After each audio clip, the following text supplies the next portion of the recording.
Hello friends, welcome to today சமையல். இன்றைக்கி நம்ம டுடே சமையல் பற்றி பார்க்க போகிறது கிடையாது.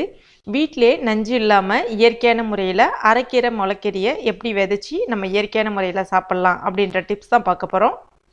நான் எப்போவுமே மண்ணை பயன்படுத்தி செடி நடமாட்டேன், தேங்காய் நாரை பயன்படுத்தி தான் செடி நடுவேன். அது சம்மந்தமான வீடியோ நான் ஏற்கனவே போட்டிருக்கிறதுனால நான் இப்போ இதில் போடலை. அந்த வீடியோ நீங்கள் பார்க்கணுன்னு விருப்பப்பட்டீங்கன்னா இந்த வீடியோக்கு கீழே இருக்கக்கூடிய டிஸ்கிரிப்ஷன் பாக்ஸில் மற்றும் இந்த வீடியோவுக்கு கடைசியாக அதனுடைய லிங்க் கொடுத்துருக்கேன். நீங்கள் அதை பாருங்கள், அப்போ தான் இந்த வீடியோ உங்களுக்கு புரியும். அதாவது தேங்காய் நார் 50% எடுத்துக்கிட்டேன் அப்படின்னா மண்புழு உரம் 50% கலந்து மண் கலவையாக உருவாக்கிடுவேன். அதை பயன்படுத்தி நம்ம எப்பயுமே செடி நட்டோன்னா நிறைய பூக்கள் பூக்கும், நிறைய காய்கறிகள் காய்க்கும். அப்படி ரெடி பண்ண மண் கலவை தான் இது. பாருங்க எந்த அளவுக்கு உதிரியா இருக்குன்னு. இந்த அளவுக்கு உதிரியாகவும் ஈரப்பதத்தோடு இருந்தால் மட்டும்தான் செடி நல்லா ஆரோக்கியமா வளரும். அதாவது இறக்குற நேரத்தில் இருக்கக்கூடிய செடி கூட இந்த மாதிரி நம்ம மண் கலவை ரெடி பண்ணி வச்சோம் அப்படின்னா அது ஈஸியா பிழைச்சிக்கும். நான் முதல்ல அரைக்கீரை விதை தான் பண்ண போகிறேன். இந்த அரைக்கீரை விதை, முளைக்கீரை விதை எல்லாமே பார்த்தீங்கன்னா உங்களுக்கு நர்சரியில் ஈஸியாக கிடைக்கும். இது பேக்கெட்டோட விலை 20 ரூபா போல தான் வரும். இதை நம்ம ஒரு 3 ட்ரிப்பாக பயன்படுத்திக்கலாம். இந்த மாதிரி நீங்கள் தொட்டியில் தான் வைக்கணுன்ற அவசியம் கிடையாது. வீட்டில் நம்ம நார்மலாக அரிசி பேக்லாம், அந்த 5 கிலோ அரிசி பேக்லாம் இருக்கு இல்லையா, அதெல்லாம் கூட நீங்கள் பயன்படுத்திக்கலாம். நல்லா ஈஸியாக க்ரோ ஆகும். அது மாதிரி இதை விட ஒரு பாதி தொட்டி, சின்ன தொட்டியாக இருந்தாலோ இல்லை சின்ன கவரில் கூட நீங்கள் ஈஸியாக கீரை விதைகளை வைக்கலாம். கொஞ்சம் கொஞ்சமாக எடுத்துட்டு மேலே மட்டும் இப்படி லைட்டாக தூவி விடுங்க.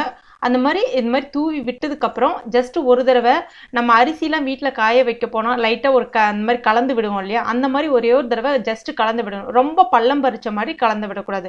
ரொம்ப பள்ளம் பறிச்ச மாதிரி கலந்து விட்டோம்னா அந்த விதைகள் உள்ள ஆழத்தில் போயிடும். ஆழத்தில் போயிடுச்சு அப்படின்னா நம்மளால அதை வளர வைக்க முடியாது, அழுகிடும் தண்ணி ஊற்றும் போது. அதனால மேலே இருக்கிற மாதிரி பார்த்துக்குங்க. இப்போ அது மேலே கொஞ்சம் கொஞ்சம் மண்ணை லைட்டாக, அதாவது நம்ம கையால் ஒரு கைப்பிடி போல் மண் லைட்டாக மேலே தூவி விடுங்க. நான் இன்னைக்கு அந்த மண்புழு உரம் தான், அந்த இதுதான் பயன்படுத்திருக்கேன். அந்த மண் கலவை தான் மேலே தூவி விட்டுடலாம். அடுத்ததான் முளைக்கீரை வச்சிடலாம். முளைக்கீரையும் அதே மாதிரி தான். அதே மாதிரி இன்னொன்று சொல்ல மறந்துட்டேன். நீங்கள் இது மாதிரி கீரை வகைகள் வெறும் தொட்டியில் மட்டும் தான் வைக்கணுமான்னு கிடையாது. நீங்கள் ஏதாவது ஒரு செடி வச்சுருந்தீங்கன்னா அந்த செடிக்கு சைடில் கூட நம்ம போட்டுட்டு அதை நம்ம அறுவடை பண்ணிக்கலாம். முளைக்கீரைலாம் நம்ம அப்படியே கூட பிடுங்கிக்கலாம். இல்லைனா நீங்கள் அதை ஒரு தடவை மேலே கூட நம்ம கிள்ளிட்டு மறுபடியும் ஒரு 3 தடவை 4 தடவை வளர விட்டு கூட அந்த துளிரை மட்டும் கிள்ளி கூட நம்ம பயன்படுத்திக்கலாம். அதனால நம்ம ஏற்கனவே வச்சிருக்க செடிக்கு எந்தவித பாதிப்புமே ஏற்படுத்தாது. இதுவும் அந்த மாதிரி எல்லாத்தையும் நம்ம தூவி விட்டுடலாம். மண்ணு கொஞ்சம் மேலே தூண மாதிரி வச்சிடலாம். நான் தண்ணி ஊற்றுத வீடியோ எடுக்க மறந்துட்டேன். ஒன்றும் இல்லை, ஜஸ்ட் நம்ம இப்போ வச்ச பிறகு கொஞ்சம் மைல்டாக லைட்டாக தண்ணி ஸ்ப்ரிங்கிள் பண்ணி விடுங்க. கிட்டத்தட்ட பார்த்தீங்கன்னா உங்களுக்கு ஒரு அரை கிளாஸ் அளவுக்கு தண்ணி ஸ்ப்ரிங்கிள் பண்ணால் போதும், அதாவது தெளித்து விட்டால் போதும். கரெக்டாக உங்களுக்கு 2வது நாள் இந்த மாதிரி முளை கட்டியிருக்கும். அதாவது மேலே சின்ன சின்னதாக அரும்பு போல் வர ஆரம்பிச்சிருக்கும். 1 விட்டு ஒரு நாள், அதாவது நான் தேங்காய் நார் பயன்படுத்திருக்கனால அதனுடைய ஈரப்பதம் இருந்துக்கிட்டே இருக்கும். அதனால ஒரு நாள் விட்டு ஒரு நாள் தண்ணி ஒரு அரை கிளாஸ் போல தெளிச்சாலே போதும், அதுவே போதும். அதுக்கப்புறம் 5வது நாள் இல்லைன்னா 7வது நாள் பார்த்தீங்கன்னா உங்களுக்கு நல்லா இந்த மாதிரி கொஞ்சம் தளதளன்னு வர ஆரம்பிச்சிருக்கும். ஸோ அப்போ நல்லா வேர் இறங்க ஆரம்பிச்சதுக்கப்புறம் நீங்கள் தாராளமாகவே தண்ணி விடலாம். அது இன்னும் நல்ல வளர்ச்சியை கொடுக்கும், வேகமாக வளர ஆரம்பிக்கும். ஒரு 10 நாள்ல உங்களுக்கு கீரை நீங்கள் அறுவடை பண்ணிக்கலாம். இப்போ கீரை கரெக்டாக இப்போ நீங்கள் 10வது நாள் பார்த்துட்டு இருக்கீங்க. எந்த அளவுக்கு செழுமையாக வந்திருக்கு பாருங்கள். நான் இப்போ 11வது நாள் அரைக்கீரையை கிள்ளி எடுத்துக்க போகிறேன். முளைக்கீரை இன்னும் கொஞ்சம் வளரட்டும்னு இருக்கட்டும். அதாவது பார்த்தீங்கன்னா கீரை கொஞ்சம் விதை கொஞ்சம் ஃபாஸ்ட்டாக வரக்கூடிய விதைகள் பார்த்தீங்கன்னா நடுவில் வேகமாக வளர ஆரம்பிச்சிடும். சுற்றி இருக்கிறது சின்ன சின்ன விதைகள், அதாவது லேட்டாக முளைக்க ஆரம்பித்த விதைகள்லாம் சைடில் சின்னதாகவே இருக்கும்.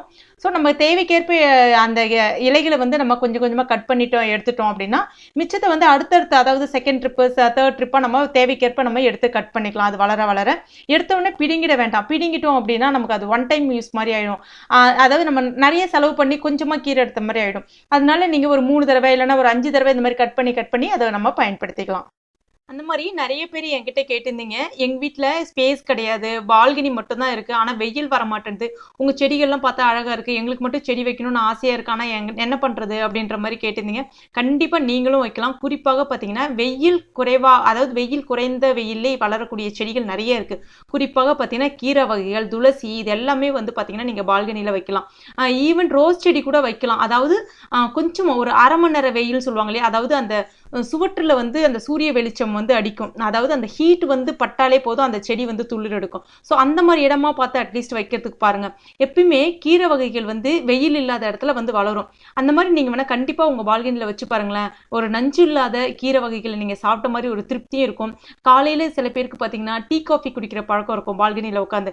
அவங்க வந்து எப்பேற்பட்ட டென்ஷனாக இருந்தாலும் சரி காலையில் வந்து உட்காந்துட்டு அந்த பசுமையை பார்க்கும்போது பார்த்தீங்கன்னா உங்கள் கண்ணுக்கும் குளிர்ச்சி கிடைக்கும், மனசுக்கும் குளிர்ச்சி கிடைக்கும். அன்னைக்கு டே ஃபுல்லாகவே ஒரு பசுமையாக இருக்கிற மாதிரி ஃபீல் பண்ணுவீங்க. கண்டிப்பாக ட்ரை பண்ணி பாருங்களேன், சூப்பராக இருக்கும். ஃப்ரெண்ட்ஸ், இந்த வீடியோவில் நான் சொன்ன டிப்ஸ் எல்லாமே உங்களுக்கு பயனுள்ளதாக இருந்திருக்கும் நம்புறேன். பயனுள்ளதாக இருந்துச்சுன்னா மறக்காம இந்த வீடியோவை லைக் பண்ணுங்கள், உங்கள் நண்பர்களுக்கும் ஷேர் பண்ணுங்கள். மேலும் இது போன்ற பயனுள்ள தகவலுக்கு நம்ம சேனலை இது வரைக்கும் நீங்கள் சப்ஸ்கிரைப் பண்ணாத நண்பர்களாக இருந்தீங்கன்னா உடனே சப்ஸ்கிரைப் பண்ணிங்க. நிறைய கார்டனிங் டிப்ஸ் வீடியோஸ் போடுற மாதிரி இருக்கு. ஸோ மறக்காமல் சப்ஸ்கிரைப் பண்ணி கூடவே அந்த பெல் நோட்டிஃபிகேஷன் சிம்பிளையும் ப்ரெஸ் பண்ணிங்க. அடுத்ததாக இன்னொரு சூப்பரான கார்டனிங் டிப்ஸ் வீடியோட நான் உங்களை வந்து பார்க்குறேன். Thank you, bye bye.